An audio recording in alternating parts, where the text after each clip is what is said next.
Kita membacanya secara serentak saja. Yang berikutnya, Yesus berjalan di atas air. 3, ya. Ketika hari sudah mulai malam, murid-murid Yesus pergi ke danau lalu naik ke perahu dan menyeberang ke Kapernaum. Ketika hari sudah gelap, Yesus belum juga datang mendapatkan mereka, sedang laut bergelora karena angin kencang. Sesudah mereka mendayung kira-kira 2-3 mil jauhnya, mereka melihat Yesus berjalan di atas air, mendekati perahu itu. Maka ketakutanlah mereka. Tetapi Ia berkata kepada mereka, "Aku ini, jangan takut." Mereka mau menaikkan Dia ke dalam perahu, dan seketika juga perahu itu sampai ke pantai yang mereka tuju. Amin. Terima sekali lagi buat kemuliaan. Saudaraku, di mana pada ayat ini menjelaskan pada kita, ketika hari mulai malam, murid-murid Yesus pergi ke danau lalu naik perahu dan menyeberang ke Kapernaum. Hari sudah gelap, namun Yesus juga belum datang mendapatkan mereka. Sedang laut bergelora karena angin kencang. Sesudah mereka mendayung kira-kira 3 mil jauhnya, mereka melihat Yesus berjalan di atas air mendekat perahu itu. Tetapi Ia berkata kepada mereka, "Aku ini, jangan takut." Mereka mau menaikkan Dia ke dalam perahu, dan seketika juga perahu itu sampai ke pantai yang mereka tuju. Firman ini mengingatkan kepada kita, di mana pada saat murid-murid Tuhan Yesus mereka masuk ke dalam perahu, saudara. Tetapi ada laut bergelora karena angin begitu kencang, sehingga timbul mereka rasa ketakutan. Tetapi Tuhan Yesus, guru mereka pada saat itu, guru Maha Tahu, Tuhan Yesus Maha Tahu, muridnya membutuhkan satu pertolongan. Lalu begitu mereka dalam keadaan ketakutan karena gelombang yang begitu besar, tetapi Tuhan Yesus yang ajaib, Dia datang saudara, mendekati perahu itu. Walaupun mereka tidak percaya bahwa Yesus itu sesungguhnya Yesus yang menolong mereka. Tetapi apa yang terjadi? Tuhan Yesus katakan, "Jangan takut, Aku ini, jangan takut." Dan begitu mereka sangat bersukacita, bergembira. Dan Dia katakan pada saat itu ayat 21, mereka menaikkan Dia ke dalam perahu, dan seketika juga perahu itu sampai ke pantai yang mereka tuju. Saudara, saya yakin dan percaya bahwa kita semua di tempat ini mungkin ada masalah yang kita hadapi. Tetapi kalau kita percaya kepada Tuhan Yesus, menjadi murid-murid Tuhan Yesus, sama seperti yang dilakukan olehnya di saat murid-muridnya membutuhkan satu pertolongan yang tidak bisa ditolong oleh manusia, tetapi Yesus datang mendekati mereka. Dan yang luar biasa, Tuhan Yesus sendiri mengatakan, "Jangan takut." Artinya, apapun masalah saudara, mungkin yang tidak bisa diselesaikan secara kekeluargaan, yang berat untuk bisa diselesaikan dengan hukum barangkali, tetapi ada hakim yang luar biasa, ada Yesus Maha Penolong saudara, yaitu Yesus Kristus. Amin. Tepuk tangan buat hanya saja kita supaya kita senantiasa bersama dengan Tuhan Yesus ini. Banyak orang Kristen bahkan sejak lahir mengaku bahwa dia adalah orang Kristen, tetapi banyak hal-hal yang dilupakan di dalam kehidupannya. Bagaimana caranya supaya kita senantiasa bisa bersama dengan Tuhan Yesus? Saudara, di dalam firman Tuhan tidak ada yang suka asal kita mau saja. Pertama sekali, kita harus menjadi murid-murid. Tahukah saudara, seorang murid taat dan hormat kepada seorang guru. Begitu seorang murid taat, hormat, loyalitas kepada seorang guru, walaupun kurang-kurang ilmunya, tetapi karena murid ini sangat taat, sangat hormat, sangat loyal, maka murid itu akan dimenangkan. Lalu seorang murid harus percaya kepada seorang guru. Kalau dia tidak percaya kepada seorang gurunya, bagaimana dia bisa meresponi? Bagaimana dia bisa mengerti apa pelajaran yang disampaikan oleh gurunya? Jadi harus percaya. Tanpa kita percaya kepada seorang guru, bagaimana kita mendapatkan kemenangan yang besar itu? Lalu kita harus melakukan ajarannya itu. Kita harus melakukan firman-Nya itu. Di saat kita melakukan firman-Nya itu, sungguh sangat luar biasa. Kalau beberapa minggu yang lalu di situ di Ulangan, saya cukup menjelaskan Ulangan 28 ayat 1 sampai dengan 23. Sungguh sangat luar biasa. Jadi seorang murid kalau dia melakukan firman Tuhan tidak akan mengalami kesusahan, tidak akan mengalami problem, tidak akan mengalami kemiskinan.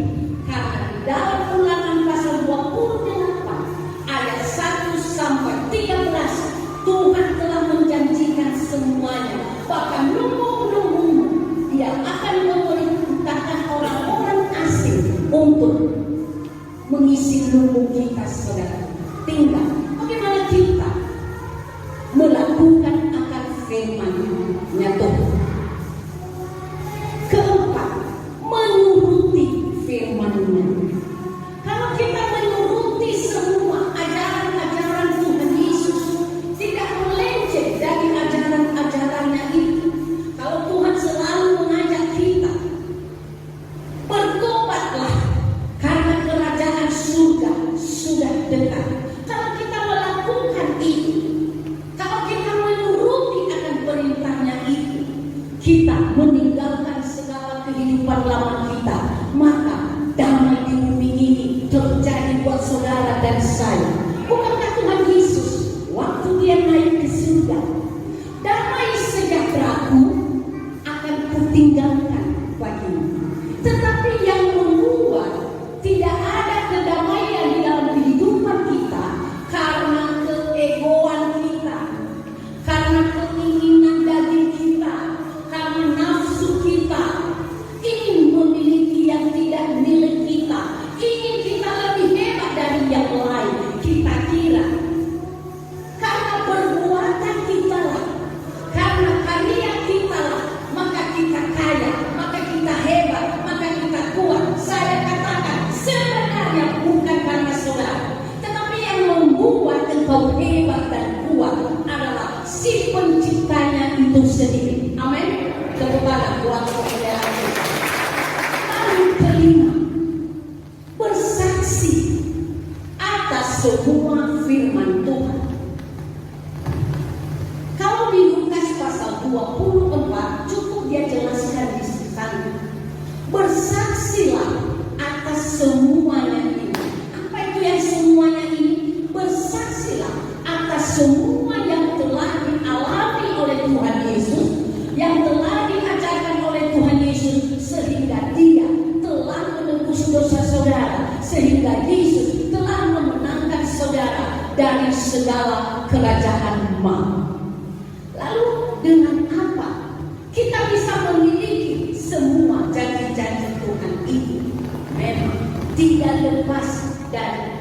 harus percaya. Amin saudaraku.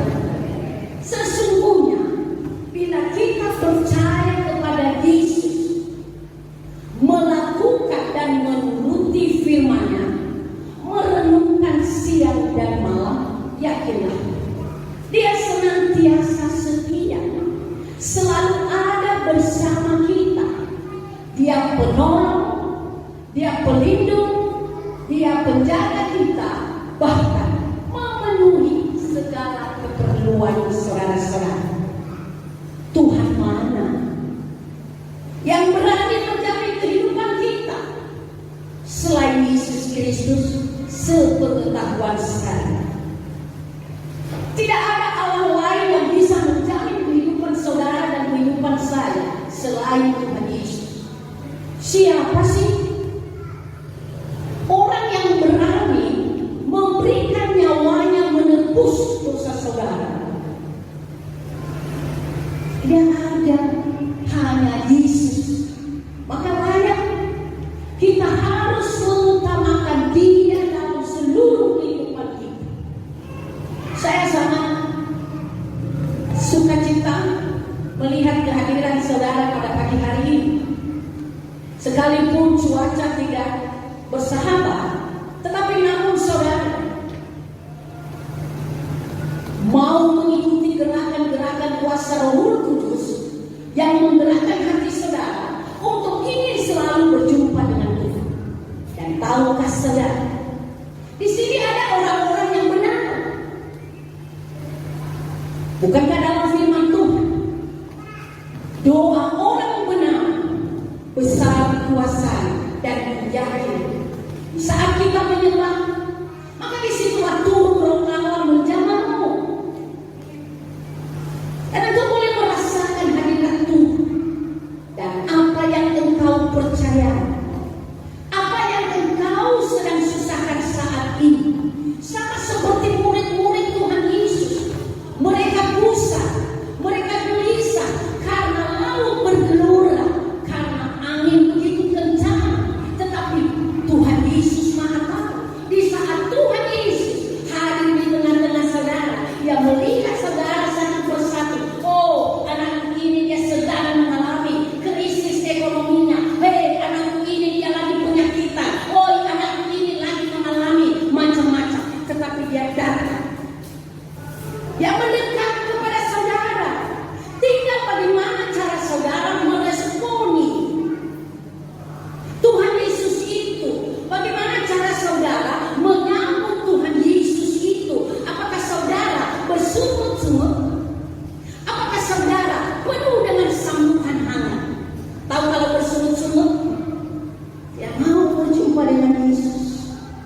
Tetapi kalau kita sambut dengan sukacita, ya masuk Pak, masuk Pak, ini duduk Pak, duduk Pak, duduk Pak. Tidak perlu kita dekat-dekat dengan Tuhan Yesus. Amin. Bukankah sudah ada satu contoh?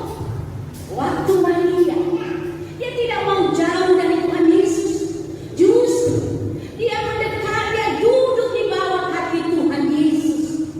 Ini orang Kristen tidak mengerti bagaimana cara kita mendekat diri kepada Tuhan Yesus itu. Kalau tadi Tuhan Yesus mendekat murid-muridnya awalnya mereka takut, tetapi kata Tuhan Yesus, aku ini, jangan takut. Lalu mereka percaya, saudara.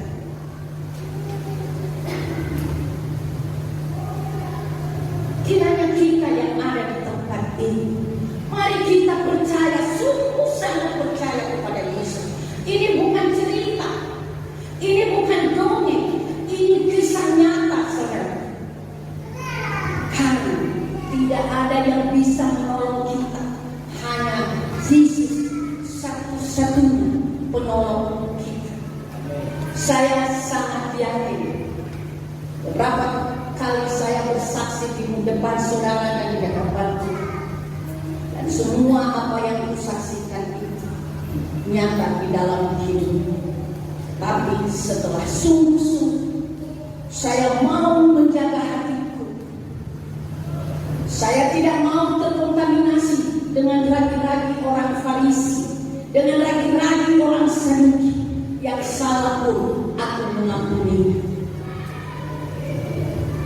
Dengan itulah aku melihat dan merasakan begitu hebat Tuhan dalam hidupku, begitu kuat Tuhan di dalam hidupku. Dia mampukan aku melawan segala keinginan dagingku. Dia mampukan aku mengalahkan segala nafsuku, sehingga aku mengutamakan Tuhan Yesus segalanya dia di dalam hidupku. Tetapi puji Tuhan, haleluya, boleh bertambah umur, tetapi namun semakin kuat dan semakin berteguh di dalam Yesus. Amin. Berapa banyak di atas 60 tahun? Coba angkat saudara. 1, 2, 3. Banyak saudara ya. Kurang lebih 15. Saya pesan buat saudara. Saudara boleh bertambah umur setiap tahun, tetapi yang lebih penting, kiranya Tuhan memampukan saudara ada senantiasa berteguh di dalam Dia. Tahu apa yang Dia katakan pada Mazmur pasal 8 itu, ayat 8, pasal 8. Mari kita buka sejenak. Saya hanya membuka wawasan saudara bagaimana hebatnya rencana Tuhan dalam hidup saudara. Mazmur pasal 8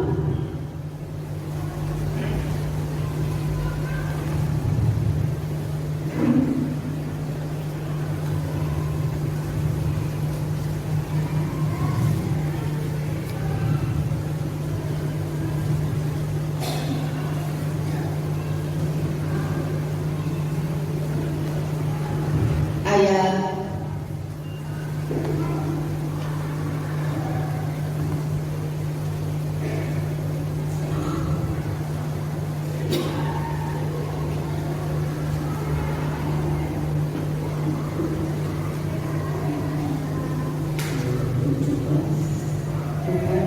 Ini salah asal nanti saya akan cari ini. Tetapi Tuhan mengatakan di sini, bila kita mengasihi Dia, berteguh di dalam Tuhan, maka apa yang Dia katakan itu bagi kita? Dia katakan, aku akan mewarisi perbendaharaanku kepadamu. Manusia semua rata-rata kalau ditanya kau cari apa, yang pertama dalam hatinya uang. Dia tidak tahu bahwa sumber uang itu adalah taat dan hormat kepada Tuhan. Karena kita tahu bahwa Tuhanlah segalanya yang memiliki isi langit dan bumi, termasuk yang saudara inginkan itu. Tetapi kenapa tidak ketemu dengan saudara? Karena saudara menomor sekiankan Tuhan di dalam hidup saudara.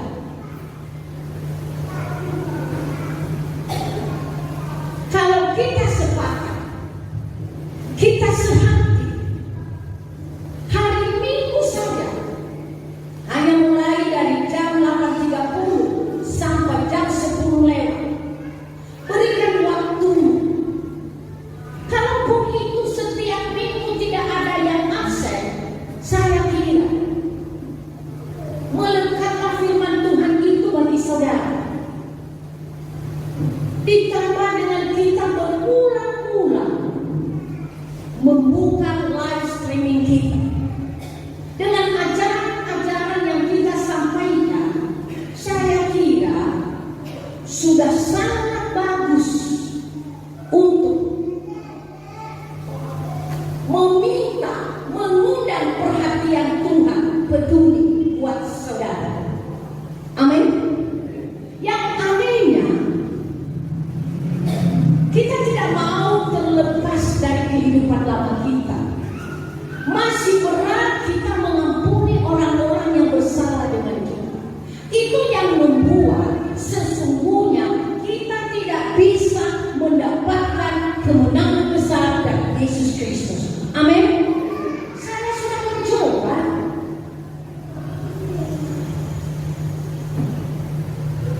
Saya berharap kiranya semakin hari semakin saudara bertumbuh di dalam Tuhan, menjadi murid-murid Tuhan Yesus.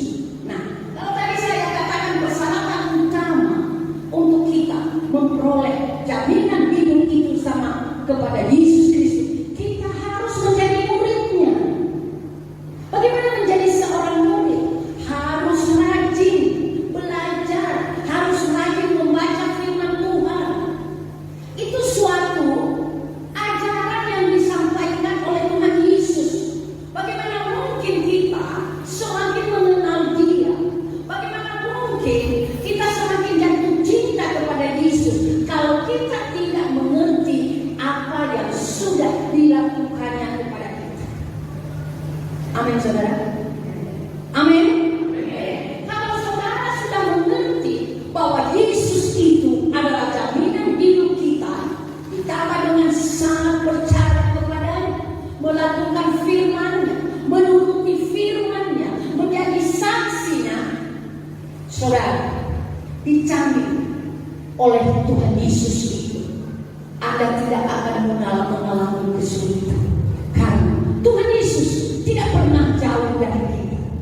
Bukankah kata Tuhan Yesus sewaktu Dia belum naik ke surga, Aku akan memberikan penghibur bagimu, yaitu Roh kebenaran yang menolong engkau dalam kesesakanmu.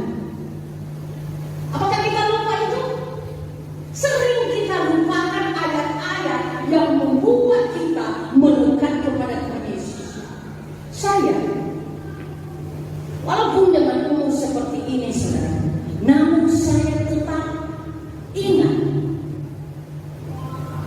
kita harus melakukan firman Tuhan, menuruti firman Tuhan, dan aku setia bekerja. Aku melakukan dengan tulus dan ikhlas. Kenapa? Karena semua hati yang tulus dan ikhlas kita lakukan untuk di dalam nama Tuhan, pasti kita diberikan upah yang besar dari surga. Amin, saudaraku.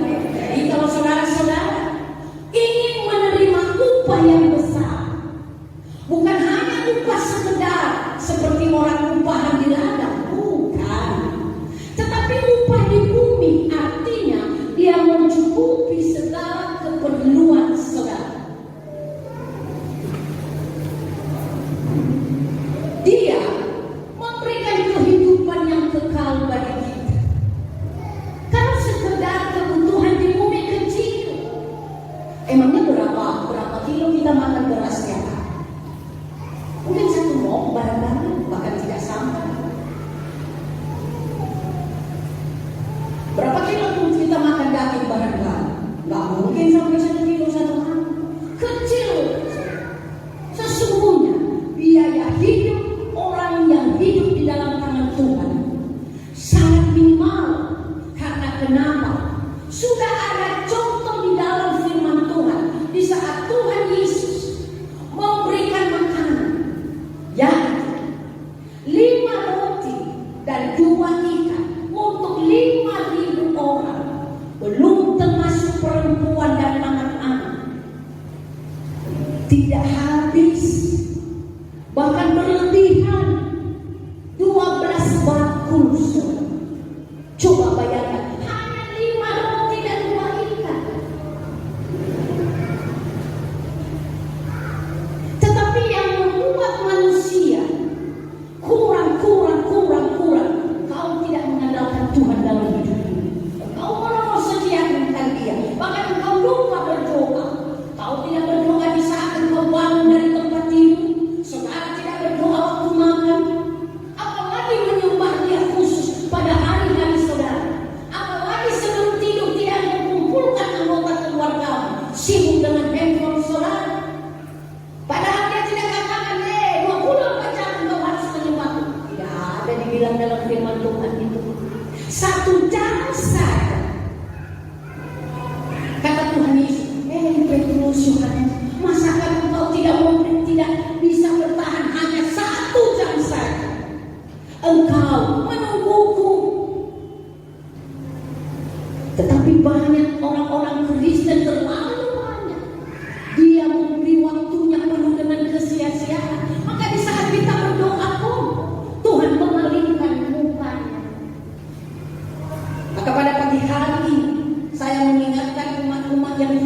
di dalam nama Yesus. Jangan menjauh dari Tuhan. Apalagi saudara-saudara yang dekat-dekat rumahnya di Kota Beling, datang dong. Di setiap KTM kita hanya melangkah saja. Datang, bukan untuk menyembahku, bukan untuk memujiku, tetapi mari sama-sama kita. Kalau tadi waktu penyembahan aku berdoa, Tuhan, kalau Engkau telah memberikan kesehatan yang prima bagiku, tahu prima, sempurna kesehatanku.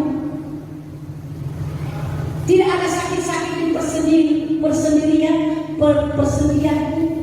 Tidak ada penyakit jantung, tidak ada leverku, tidak ada penyakit gula, semua perfect dibuat Tuhan.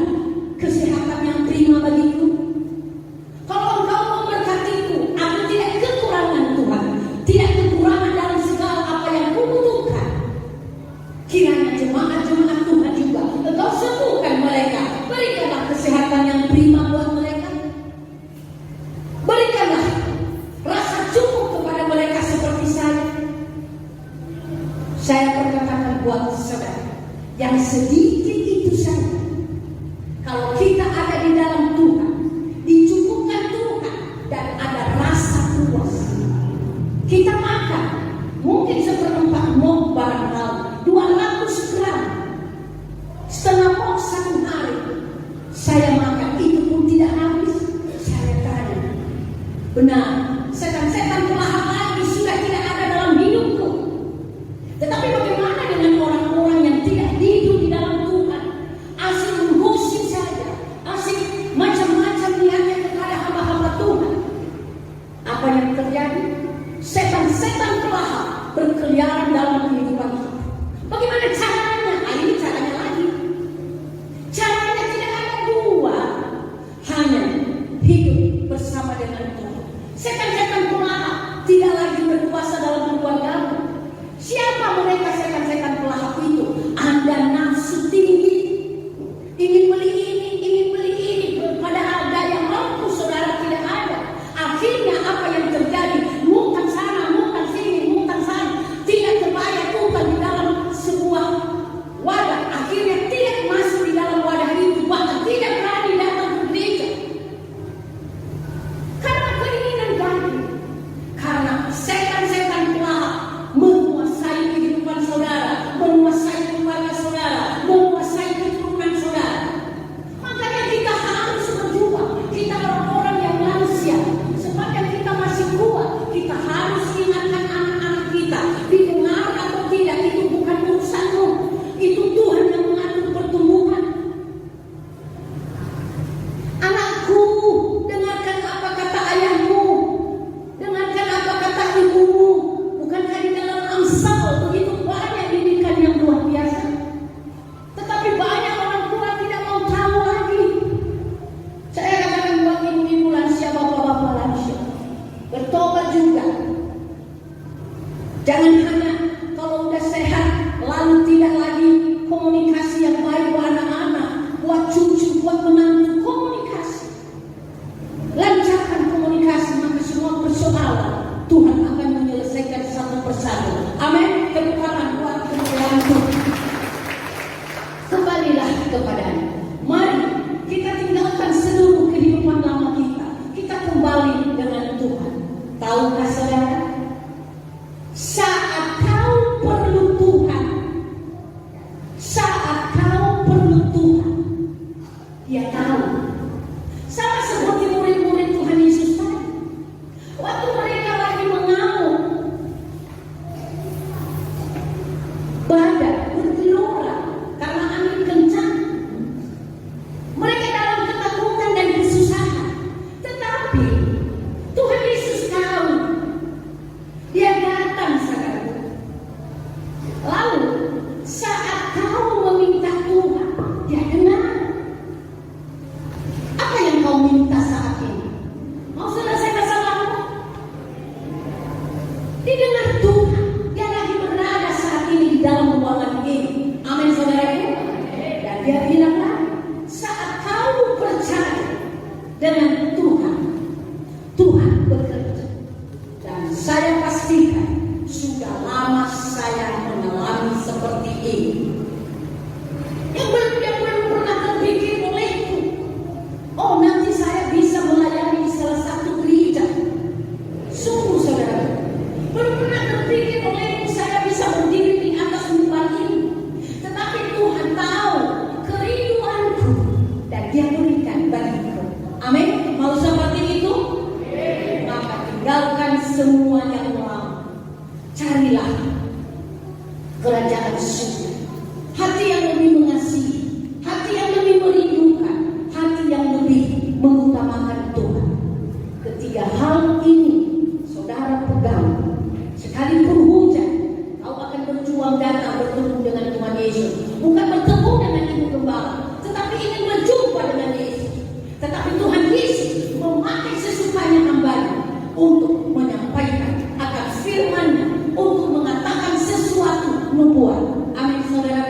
Ketiga hal ini saudara tanamkan, lukiskan di dalam hati saudara.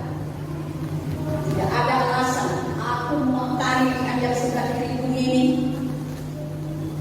Aku gak suka dulu di samping bagus, tapi karena kerinduan bukan. Ingat waktu kau pacaran, kau seberangi lautan seperti saya. Saya seberangi lautan mengejar itu, saudara. Mengutamakan dia, rindu, melepaskan rindu kita, dan kita percaya, yakin, jaminan hidup saudara sudah ada yang menjamin. Siapa yang menjamin kehidupan kita? Yesus Kristus. Amin. Saya akan kamu untuk berdiri. Mari kita berseru memanggil dia saat ini supaya dia memenuhi saudara setiap persoalan saudara. Dia akan mengangkatnya saat ini juga. Amin. Dia membuka jalan buat saudara.